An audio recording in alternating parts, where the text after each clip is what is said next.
Slovenija je doslej zgradila in ustrezno opremila 53 cestnih mejnih prehodov in prav zadnji je bil celovite prenove deležen mejni prehod na Vinici.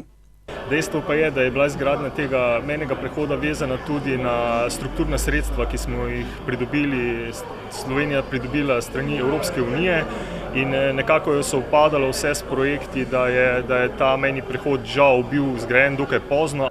Vendar ne prepozno, pravi Hartman. Nihče ne ve, kdaj se bo šengenska meja premaknila na jug, glede na to, da Hrvaška z naslednjim letom vstopa v Evropsko unijo, je pa še potem kar nekaj pogojev za izpolniti, preden se šengenska meja, prestavi.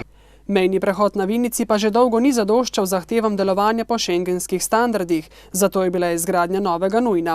Celotna naložba je vredna 970 000 evrov. Nekaj več kot polovico denarja je prispevala Evropska unija. Do sedaj so policisti delali v, kar neustreznih oziroma težkih pogojih, s tem so pridobili boljše pogoje za delo in tako da bomo še lažje vzdrževali visok nivo varnosti. Izboljšala se bo tudi pretočnost prometa, dodajajo cariniki na viniškem mejnem prehodu. Predvsem je pa tudi ta mejni prehod bolj prijazen za same stranke in delo za nas. Res pa je, da se je število carinikov na mejnih prehodih v Beli krajini že skoraj prepolovilo. Nas je manj, ampak delo s tem ne trpi in ne bi smelo trpeti. Se potrudimo, da so stranke zadovoljne in da čim prej opravijo mejne procedure.